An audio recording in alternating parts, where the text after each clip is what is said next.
The remains of Outpost V-19 were still smoldering when Sergeant Cale Draven dropped from the upper shaft onto sublevel 6. He landed in a crouch, quiet, steady, and immediately scanned the corridor. Smoke drifted through fractured lighting fixtures. The ceiling creaked. Sparks sputtered from exposed wiring. The air was stale and acrid, thick with scorched ozone and the metallic bite of dried blood.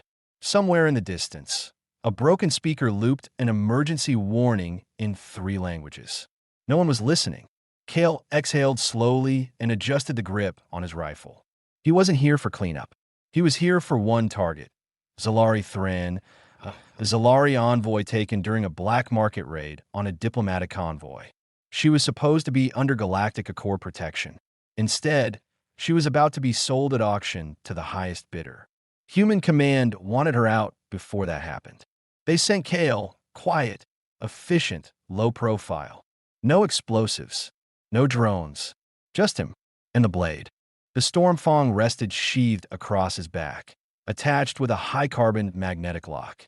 It was old, an ancestral weapon passed down through generations of Dravens from the mountain clans of Earth's post-collapse eastern steppes. While the rest of the galaxy leaned into plasma rifles and synthetic neural links, Cale carried steel. Not out of nostalgia, but necessity. The sword responded to him. It did things tech couldn't.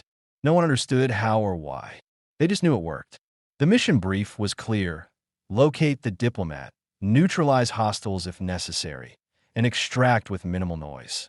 But the brief hadn't mentioned anything about Zalari traditions, or what her kind might do when rescued. Cale edged forward through the darkened corridor, pausing briefly at the first corner. He knelt beside a slumped body, one of the slaver crew. Human, torso cauterized, arms bent at wrong angles.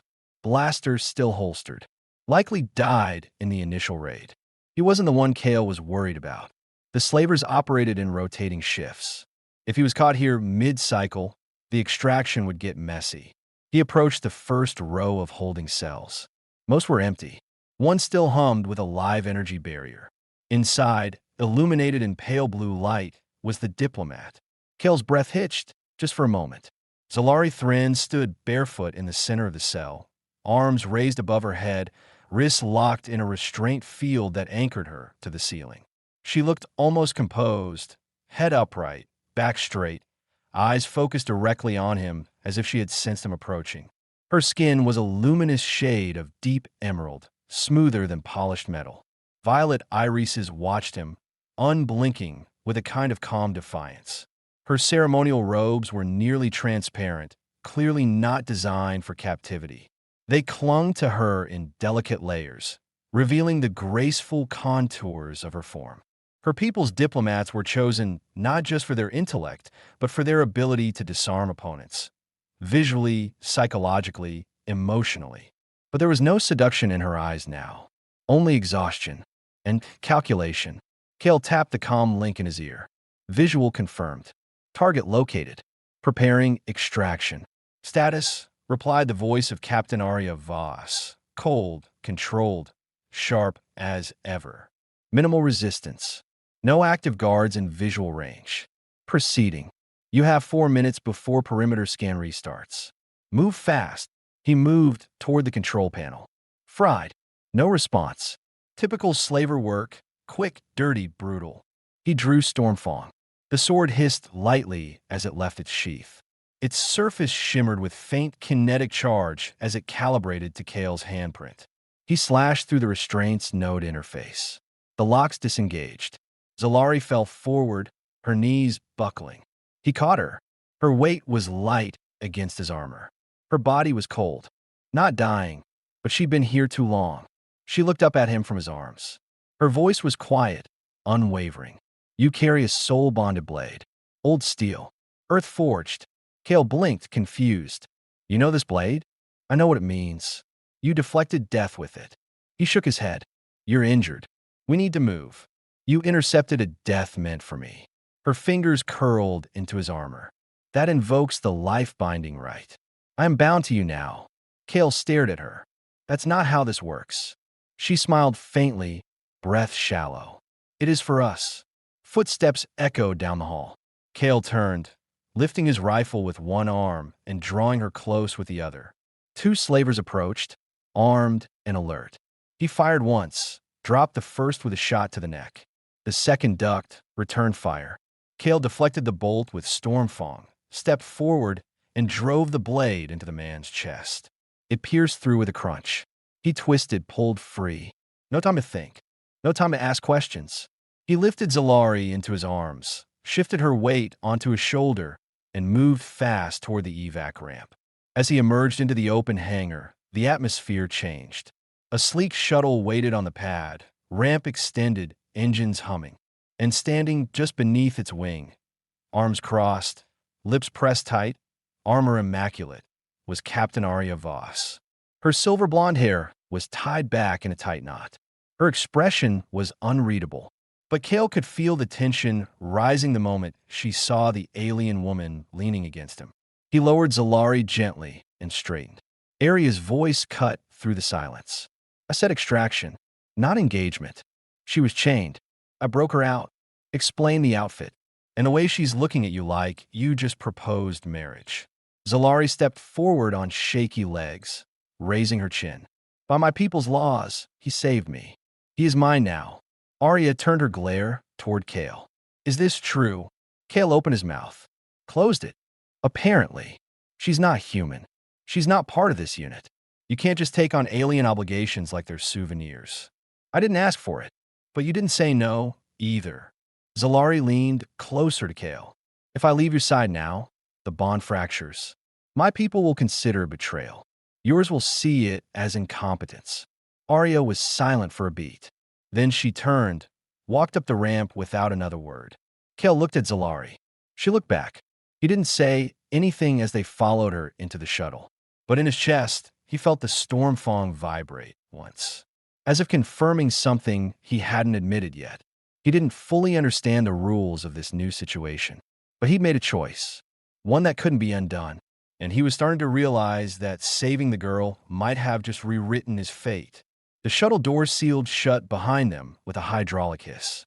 Inside, the dim lighting flickered to life, casting sharp lines across the narrow corridors of the ESS Resolute's docking bay.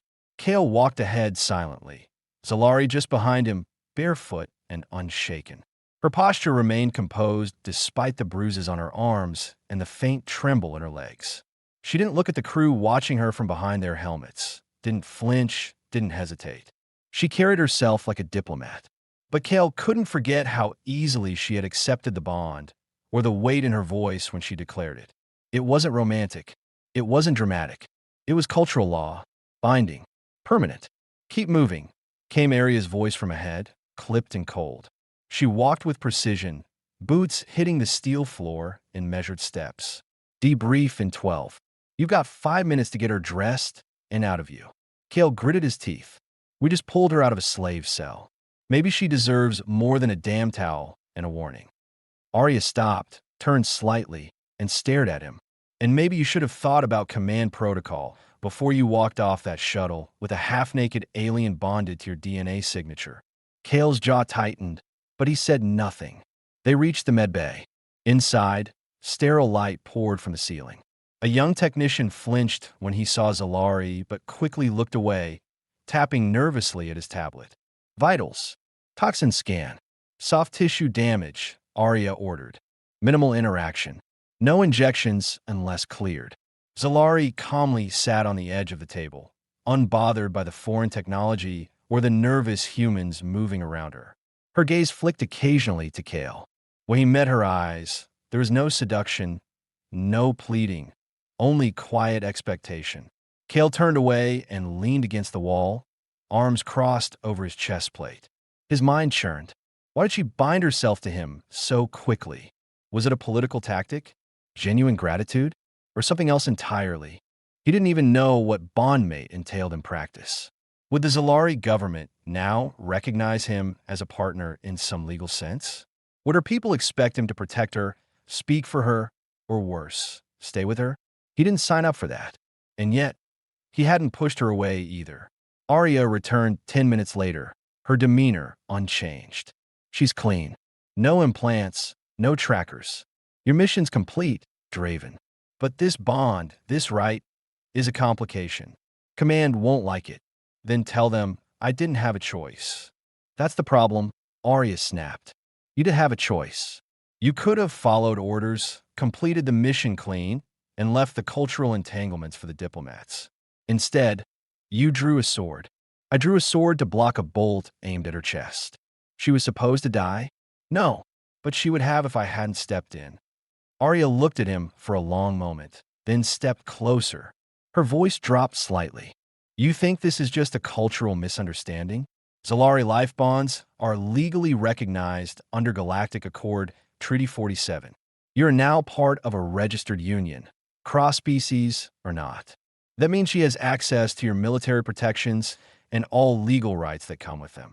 Kale's stomach turned, then unbinded. You think it's that easy? Arya snapped. You need her to revoke it, publicly. And even then, it would trigger a diplomatic review and possibly breach of alliance clauses. The Zalari High Council could accuse us of breaking ritual law. They'd see it as a dishonor. You save her life. She gave you hers. You try to walk away from that, and this mission will become a war. Kale rubbed his eyes, exhaling hard. What the hell do I do now? Simple, Arya said coldly. You report to quarters. You stay quiet. You follow my orders. And you let me fix this before command finds out. She turned and walked out. Kale looked at Zalari, who had been watching them both. She stood now, clothed in a simple gray tunic issued from the ship's reserve supply. It didn't fit perfectly, but it covered her well enough. Her posture remained calm, but her eyes held something heavier, awareness. Not confusion, not shame, just the weight of knowing she had upended his life. You're angry, she said. Kale didn't answer immediately. He moved to the door, held it open. Let's go. You'll stay in my quarters until Voss figures out what to do with you. She didn't flinch. You still carry the blade. I always carry the blade. Then you already made the choice. Kale led her down the corridor without replying. Every step back to his cabin felt longer than it should have. He passed two soldiers on patrol. Both gave curious, uncomfortable glances to the alien walking at his side. Kale didn't return the looks. He was already trying to calculate the next 48 hours, what command would say, what Arya would do, and most of all, how to keep the situation from spiraling out of control. He keyed open the door to his quarters. It hissed open. Simple space. Spartan. Cot. Desk. Small wash station. No luxuries. He let her step in first. You'll sleep here, he said. I'll stay outside if needed. She turned to him, expression unreadable. You fear being close to me? No, I fear what being close might mean. You didn't reject the bond. Kale didn't speak. He stepped out, keyed the door, and leaned against the wall. The moment it shut behind him, he exhaled and finally let himself feel the pressure burning behind his eyes. He had fought slavers. He had survived wars. But this was the first time he didn't know whose side he was on. And that scared him more than any weapon ever had. Kale didn't sleep that night. He sat against the wall across from his quarters, armor still on, Stormfang across his knees.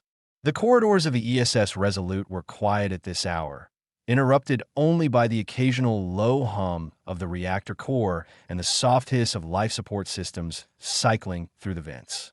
But his thoughts were loud. He replayed the events in the outpost over and over. The moment the plasma bolt flew towards Zalari, the instinctive draw of the sword, the look in her eyes when he caught her, and the binding words that followed. None of it felt planned. And yet, none of it felt accidental. Why had she invoked the right so fast? Did she truly understand what it meant from a human perspective? Did he? And what would Command do if they found out he was now legally entangled with a non-human diplomat from a culture with a completely different interpretation of personal agency? The door behind him hissed open. Kale stood immediately, reflexes kicking in. But it wasn't an attack. Zalari stepped into the corridor barefoot again, wearing the same gray tunic she'd been issued. Her long green hair had dried and now framed her face in a slightly messy, sleep must tangle. She looked younger, more vulnerable like this, but her posture remained upright. Calm, composed. You haven't rested, she said quietly. Kale kept his voice low. Didn't plan to. You didn't eat either. He ignored that. She stepped closer, arms loose at her sides. Your people fear emotional entanglement, but ours fear abandonment more. Kale exhaled slowly. This isn't about fear. It's about protocol. You're not just anyone. You're a diplomat. There are consequences. You think I don't know that? She asked, sharper now. I was born into this role, Kale. I was trained from the age of 7 to understand every consequence of every word I say in front of another species. I chose the bond because it was real, because your act was not calculated. You didn't hesitate. Kale studied her face. There was no seduction in her tone, just clarity.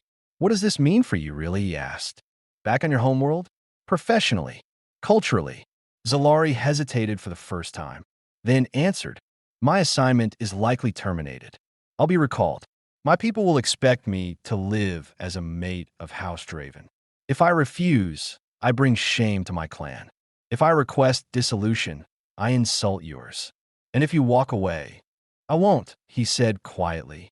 The word surprised even him. Zalari watched him with something unreadable in her eyes. Not affection, more like recognition. Respect. I didn't come to manipulate you, Kale. I came to negotiate a trade alliance. My convoy was intercepted before I could deliver our terms. Now, with the right declared, I can't return home unless I arrive beside the man who holds my life debt. Kale ran a hand through his hair, sighing. Captain Voss isn't going to let this go. She's already preparing a report. She'll protect me, but she won't support the bond. Because she used to be yours, Zalari said calmly. Kale turned sharply. Who told you that? She did.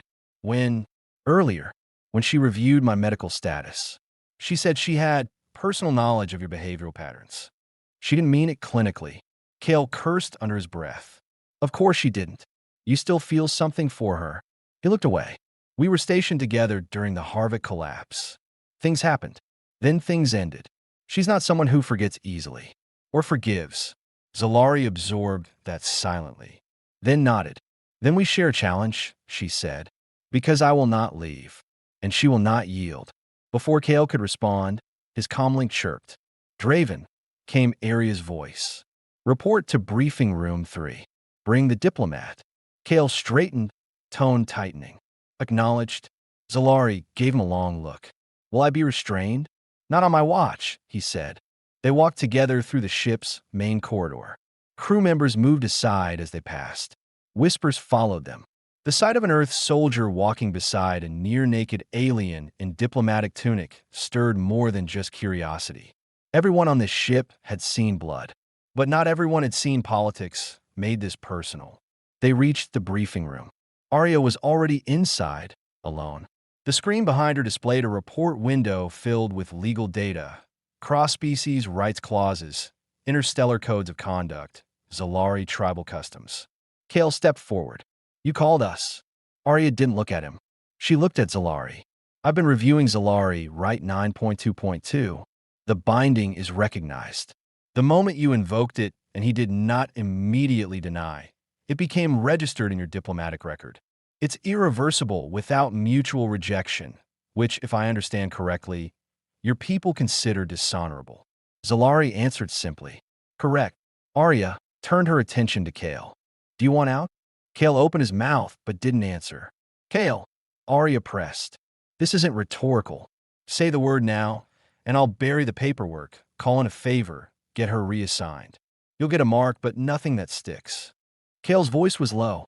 No. Arya's jaw clenched. Her eyes flicked between them. I hope you know what you're doing. I don't, he admitted. But I know I meant it when I drew the blade. That matters to them. And I'm not going to pretend it didn't matter to me. Zalari's hand brushed his for a moment. Light. No pressure. Just contact. Arya leaned back against the console and crossed her arms. Then prepare for fallout. Command won't let this go quiet. You're going to be a case study in every ethics manual for the next 10 years. Kale straightened his shoulders. Then let them study. Arya's eyes softened just a fraction, then sharpened again. Get out. Both of you. Kale and Zalari left the room in silence. As they reached the lift, Kale finally spoke. So what happens now? Zalari answered without hesitation. Now we survive what they'll try to do to separate us. For the first time since the mission began, Kale felt something unfamiliar behind his ribs. Not dread, not pressure, conviction. He wasn't just carrying a blade anymore. He was carrying her fate, and maybe his own. The next 48 hours on the ESS Resolute shifted from routine to barely contained chaos. Kale's bond with Zalari hadn't just caused a stir among the command staff. It had triggered a ripple effect through every deck. Rumors spread quickly, and most of them were wrong. Some said she seduced him in the field. Others claimed Kale had gone rogue and forced the union. A few even believed she was a plant, an alien spy sent to infiltrate human military hierarchy through emotional manipulation. None of it was true, but in the silence of unanswered questions, people filled in the blanks. Kale barely left his quarters. Not because he was hiding, he was preparing. He sat across from Zalari, both of them hunched over a hollow slate as she diagrammed her species, mating customs, and cultural expectations. The moment the bond was invoked, she explained, Zalari society expected physical proximity, emotional transparency, and cooperative survival. So this isn't symbolic, Kale said. It's functional, tactical. It's both, she replied. My people don't separate logic from emotion. The bond is as much about political unification as it is personal commitment. If I'm to remain by your side under our law, I must support your rank, adopt your enemies, and protect your name. Kale absorbed that in silence. You were bred for diplomacy. That means you know how this looks to command. She nodded. They'll think I'm a liability. Or a trap. And are you? Zalari's eyes met his. No, but I understand why they'll ask. A sharp knock on the cabin door interrupted them. Before Kale could answer, the door slid open. Arya entered, dressed not in standard officer blues, but in tactical black. She looked tired but focused. You've been summoned, she said. Command channel. Live. Kale stood immediately. What's the angle? They want a statement. Clarification of your report. And a visual confirmation that the bond was not coerced. Kale hesitated. You'll be there. I'll be watching, she said flatly, but not speaking. They need to see you own this. Zalari stood as well. Should I come? Yes, Arya said. They'll want to assess your tone, posture, language. Every detail will be analyzed. The three moved through the lower decks toward the comms bridge. The hallway clear before them. Crew stepped aside, not out of respect, but uncertainty. Whispers followed. Some saluted. Others didn't. Kale ignored all of it. In the comms room, the lights dimmed as the transmission engaged. Three human figures appeared on the holoscreen. Admiral Saren, Fleet Advocate Lizette Niam, and General Tal Brocker. All high-ranking, all known for their brutal efficiency and zero tolerance for deviation. Admiral Saren spoke first. Sergeant Draven, you filed a mission report that includes a diplomatic extraction and an invocation of a recognized alien bonding ritual. Confirm. Confirmed, Kale said, standing straight. Lizette Niam leaned in. The report states you made no effort to reject or nullify the bond. Why? Kale didn't hesitate. Because I accepted responsibility. My actions triggered the right. Rejecting it would have violated her culture's law. That would have jeopardized diplomatic relations. Brocker snorted. You're a soldier, not a politician. You think you're qualified to make that call? No, Kale said. But I made the right one anyway. Niam turned to Zalari. And you, Envoy Thran, were you coerced into forming this bond? Zalari lifted her chin, voice even. No, the right was invoked by tradition, not desperation. I stand by it. And do you understand its implications under the Galactic Accord? I do. Brocker looked off screen, likely scanning her credentials. So you're aware this legally places Sergeant Draven under Zalari tribal jurisdiction as your life partner? I am. The room fell silent for several seconds. Saren finally spoke. Very well. Command will not challenge the legality of the bond. However, Sergeant Draven will be removed from field assignments pending reassessment of his psychological status and operational suitability. Kale bristled. With respect. You saved a life, Saren interrupted. That's commendable. But you compromised chain of command and created an alliance outside protocol. You're being reassigned. Temporarily. To where? Dex 7. Civilian liaison duties. You'll oversee coordination with alien delegations during the upcoming summit at Station Hurrah. Kale exhaled slowly. It wasn't punishment, but it wasn't exactly trust either. Dismissed, Saren said. The screen went dark. Arya let out a breath. Could have been worse. Could have been handled better, Kale muttered. Zalari turned to him. What does this mean? It means we're off the battlefield for now, Kale said. But we're still in the game. Arya looked between them. You're not out of danger. Hera is a political powder keg. Every alien faction will be there. And now you're going and bonded to a Zalari female whose presence alone could be seen as a provocation. Perfect, Kale muttered. Stay alert, Arya said. Everyone will be watching you. She turned and left. Kale stood alone with Zalari in the dim room. He looked at her. This was never supposed to happen. I know, she replied. But now that it has, what will you do? Kale looked toward the forward viewport, where distant stars blinked silently through the ship's reinforced glass. I'll adapt, he said, just like every other soldier who ever got caught in someone else's war. But deep down, he knew this wasn't someone else's war anymore. It was his, and the real battle hadn't even started yet.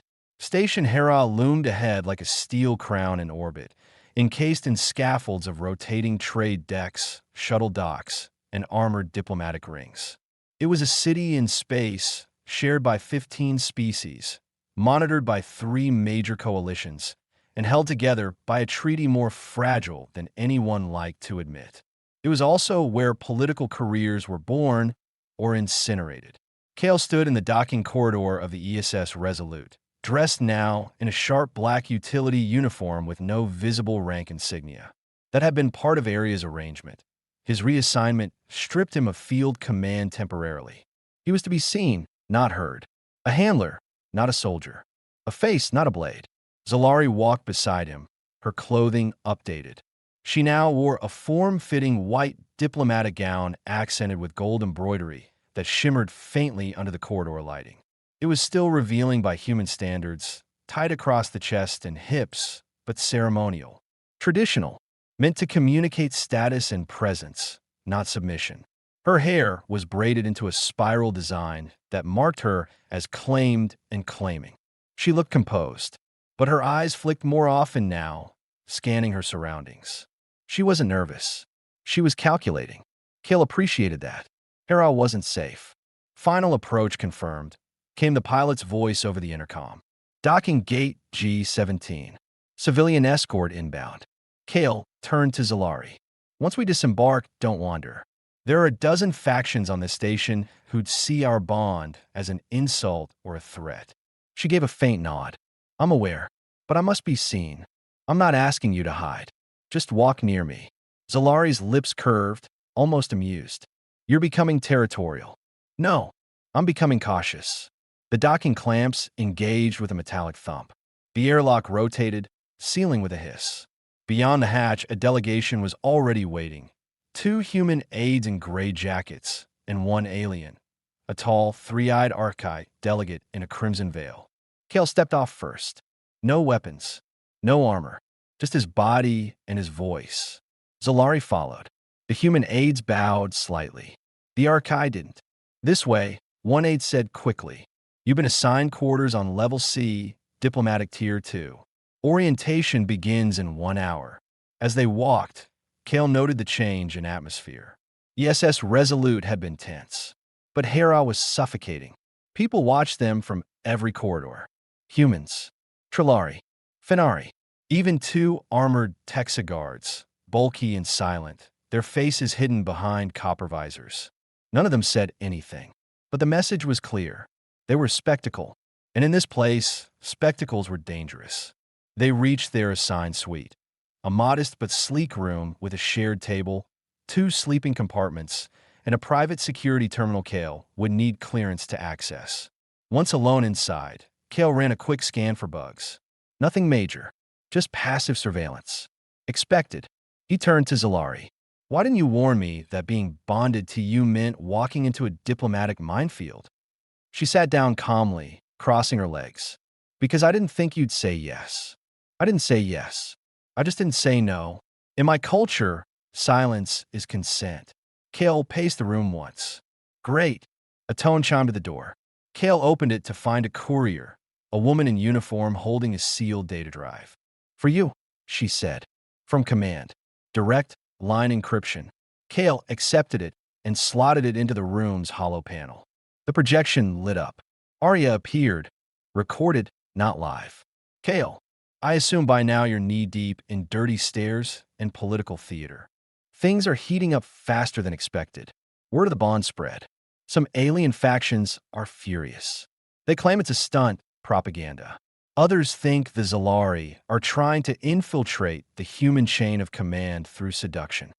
There's already talk of formal protest. The message paused as she leaned forward, her face sharper now. You're not just part of a diplomatic problem anymore. You are the problem, and I think you're being watched. The message ended. Kale stood still. Zalari didn't move. She's right. You knew. I suspected, she said softly. Our bonding right wasn't just emotional. It's now legal, strategic, and public. And to certain factions, that's a weapon. Kale sat beside her. Then we need to control the narrative. You're not a politician. No, Kale said. But I'm good at surviving when someone's trying to kill me. She turned slightly. Then we survived together. Kale looked into her eyes. She didn't flinch. There was no game, no manipulation, no hidden agenda. She had accepted this bond the same way he'd deflected the bolt, instinctively, without hesitation. The intercom chimed again. This time was a voice, formal, male. This is diplomatic Counselor Malric of the Fenari Syndicate. Sergeant Kale Draven and Envoy Thran, you are formally requested to attend a closed-circle negotiation summit in 3 hours. Refusal will be interpreted as non-cooperation. Kale's jaw tightened. He looked at Zalari. Guess we're in a war now. She nodded. Then let's show them what it means to fight as one. The summit chamber of Station Hera was a circular amphitheater constructed with architectural neutrality. Gray composite walls, evenly spaced light panels, and reinforced security nodes hidden in every corner. It was designed to avoid favoritism, to project balance and order. But as Kale stepped through the tall threshold flanked by armed guards, he immediately sensed what the designers hadn't accounted for: suspicion. The room buzzed with it. Representatives from 12 different species were already seated. Some in pairs, others alone. Most wore robes, some wore armored dress uniforms. A few sat with translators at their sides. None were smiling. All were watching. Kale's boots echoed as he walked down the center aisle, Zalari by his side. She didn't wear fear, only focus. Her posture was upright, movements deliberate. Her hands were folded in front of her, palms open and visible. A diplomatic signal that communicated transparency and peace. Kale, in contrast, wore restraint. No weapons, no sword, not even a stun pulse on his belt. But his stance was firm, his steps grounded, and his eyes stayed locked on the presiding counselor at the head of the chamber, Malric of the Fenari. Counselor Malric stood as they approached. His skin was silver gray, face narrow, eyes solid black. He wore a flowing indigo robe and a circlet of shimmering thread around his forehead, a symbol of speaking authority. Sergeant Kale Draven, Envoy Zalari Thran, he said, voice crisp through the translation grid. You arrive in violation of diplomatic expectation. You carry a union, legal under galactic accord, yes, but unauthorized by any mutual defense alliance. We demand clarification. Kale stepped forward. I performed an extraction operation authorized by Earth Command. Envoy Thren's convoy had been intercepted by mercenary forces. She was to be rescued alive and intact. That objective was achieved. That's not in dispute, Malric replied. The issue is that, upon completion of your assignment, you accepted a bond with a foreign diplomat, thus elevating your military status into political territory. I didn't initiate the bond. You didn't refuse it either. Kale glanced at Zalari. She met his look, but didn't speak. This had to come from him. I acted to protect a life. If that invokes something sacred in another culture, I respect it. But my role in this alliance doesn't change. I serve the interests of my people. This bond doesn't alter that. Malric tilted his head. You speak like a soldier trying to justify a mistake. Kale's voice didn't rise. I didn't make one. A murmur rolled through the chamber. Then another voice cut through. I'd like to speak. Kale's body tensed. Arya Voss stepped into the summit circle from a side entrance, her presence sharp and immediate. She wore a full dress uniform, navy black with silver bars, command pips on her collar. Her hair was coiled back, posture rigid. Counselor Malric looked annoyed. Captain Voss, you were not called. I'm not here as a participant, she said. I'm here as a witness. Malric waved her in. Proceed. Arya's eyes met Kale's for a moment before she turned to the room. Sergeant Draven did not seek to become entangled in alien custom. He's not a diplomat. He's not trained for intercultural law. He was dropped into a war zone with minimal briefing and performed his duty with honor and restraint. I know this man. He doesn't chase complications, but he doesn't walk away from them either. Her tone shifted, subtle but perceptible. Softer, less rehearsed. You want to question his motives? Do it. But understand this. In a galaxy this fractured, the last thing we should punish is a bond formed from genuine protection. I've seen officers do worse for less. The room fell quiet. Even Kale didn't move. Arya had defended him, not as an officer, as someone who still carried a part of who he used to be. Counselor Malric nodded, but without warmth. Your words are noted. He turned to Kale. This summit is adjourned for now. Your conduct will be reviewed further before the next session. Kale gave a small nod and turned to leave. Zalari followed. In the corridor outside, silence lingered between them. Then Kale asked, why did she speak for me? Zalari answered without pause. Because she still wants to be the one you protect. Kale didn't reply. He didn't need to. They returned to their quarters in silence. But something had shifted. Later that night, Kale sat alone at the edge of his bunk, reviewing surveillance feeds from the summit. One file caught his eye. Someone had tracked Zalari's vitals during the meeting. Her heart rate had spiked at one specific moment. When Arya spoke about Kale, he shut off the screen. This wasn't just politics anymore. Not to her. Not to Arya. Not to him. And somewhere deep inside the station, Kale knew someone was waiting for him to slip. The attack came just after second shift. Kale had been reviewing personnel logs in their quarters while Zalari rested on the opposite side of the room, reclining on a padded seat near the window. Station Hera's orbit drifted behind her, rings of muted stars glinting past the glass. The atmosphere was calm. Too calm. Then the lights cut. Power flickered out for a full second, just long enough to trip the security grid and silence the surveillance loop. Kale's hand went straight to the wall, reached for a weapon that wasn't there. The emergency lights snapped on. Zalari rose, alert. They're inside. A faint hiss came from the ventilation shaft above the secondary door. Kale crossed the room fast, grabbed the panel under the comm unit, and yanked the access wrench from its magnetic lock. Not ideal, but it would crack a skull if needed. The side door opened with a whisper. A single figure stepped inside. Tall, armored in matte black, helmet sealed. No insignia, no voice, just motion. Smooth, calculated. Assassin-grade movement. Kale didn't speak. He moved. He launched forward, slamming the wrench into the intruder's wrist just as the attacker raised a small weapon. A shot pulse fired, missed, striking the wall. Kale brought his elbow into the helmet visor, sending the figure staggering back. Zalari shouted something in her native tongue and rolled across the floor toward the hallway. A second attacker was already slipping in behind the first. Kale surged forward again, adrenaline kicking hard. He grabbed the first one by the shoulder and drove him into the wall, knocking his weapon free. The second lunged at Zalari. She ducked low and grabbed the only thing she could, Kale's discarded data pad, and slammed it into the attacker's thigh. It bought enough time. The main door burst open. Arya Voss entered, sidearm drawn. She fired 2 clean shots. One struck the first assassin in the back, paralyzing him instantly. The second bolt grazed the arm of the one near Zalari, forcing him into retreat. Kale pinned the remaining hostile to the floor and wrenched off his helmet. Human. Shave head. Augmented eyes. No tongue. He looked up with blank defiance. Kale stood, breathing hard. Arya scanned the room with quick precision, weapon still up. You okay? Zalari nodded. I'm not injured. Kale looked to Arya. How did you know? She holstered the weapon. Because I intercepted a coded message 5 minutes ago addressed to an unregistered visitor ID tied to your room. I moved fast. Kale turned back to the attacker. This wasn't political theater. This was an execution. No, Zalari corrected, stepping closer. It was a warning. Kale narrowed his eyes. Someone wants to provoke a diplomatic failure. Kill you. Frame it as internal human negligence. Destabilize the station before the summit reconvenes. Arya nodded grimly.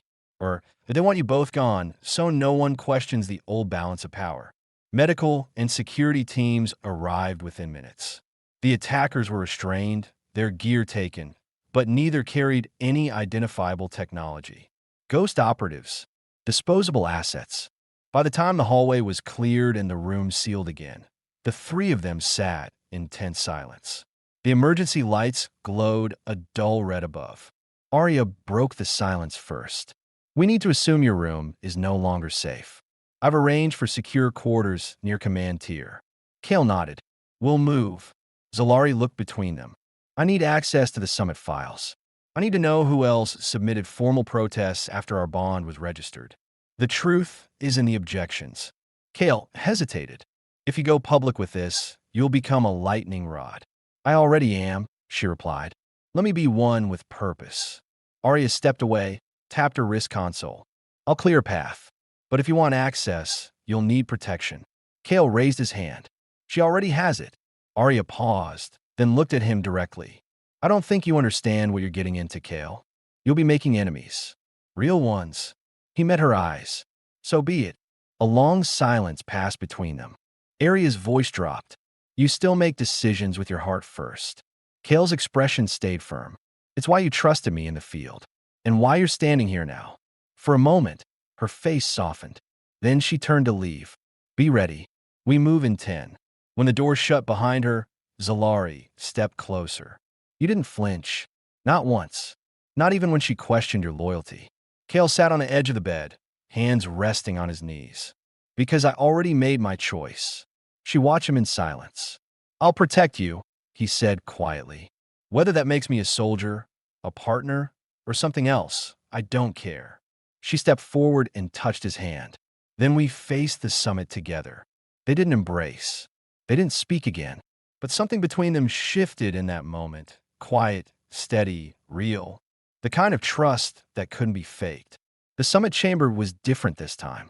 Armed guards stood at each entrance. Surveillance drones hovered in the air, lenses blinking as they recorded every angle. Delegates sat behind reinforced desks with private shielding fields activated. Station Hera had turned from diplomatic neutral ground into a fortress of barely veiled tension. Kale entered through the primary aisle in formal dress uniform. No insignia, no weapons, just presence. His steps were calm, grounded, his gaze forward.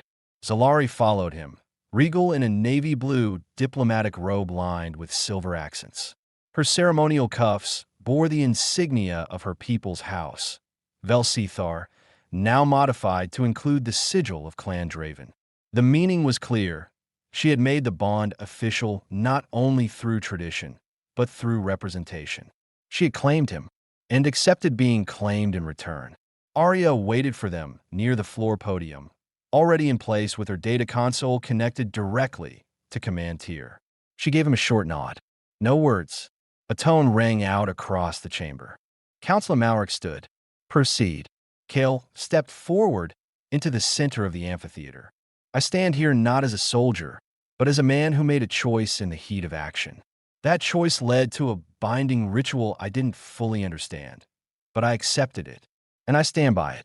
Not because it was convenient, not because it benefits me, but because it was right. Murmurs stirred across the chamber. Kale continued. I didn't seek to become part of Zalari custom, but I won't dishonor it. My people value loyalty, honor, and protection. Her people do the same. This bond is not a threat to peace. It's a demonstration of it. Councilor Malric raised a hand. And what of the recent attempt on Envoy Thren's life? Kale looked directly at him. Ask the factions who protested our bond most loudly. Ask why security logs for that section of the station were purged. Ask why one of the assassins was marked as a Fenari private contractor. Malrik's lips tightened. Zalari stepped forward. My bond with Kale Draven has become an excuse for fear and accusation. But in truth, it threatens no one. What threatens this summit is the illusion that bonds between cultures must always be strategic or manipulative. She scanned the room slowly. Let it be known, I will not request asylum. I will not demand legal shelter from your accusations. I stand here freely, and I will leave freely, by his side or alone. But I will not let fear define the future of our people. A long silence followed. Then, to everyone's surprise, Arya Voss stepped forward. She faced the assembly without hesitation. I was his commanding officer. I trained with him. I trusted him with my life. And even though it's hard to admit, he was right. This isn't a violation of code. It's a sign of what this fractured galaxy needs most. A reason to believe that connection doesn't always have to serve power. Sometimes it's just real. A final tone echoed. Counselor Malric turned to the side and whispered into a delegate's ear. Seconds later, he looked back to the floor. The Galactic Accord recognizes the legality of the Zalari Human Union as protected under Interspecies Partnership Clause 14b. No sanctions will be pursued. The summit will proceed. The room exhaled. Delegates began to murmur again, not in outrage, but in relief. Some even nodded. One or two offered brief smiles. The guard stepped back. Kale looked at Zalari. She nodded once, subtle but unmistakable. It was over. Later, in the private gardens near the diplomatic deck, Kale stood beneath a transparent canopy with Zalari beside him. The stars above looked still for once, calm.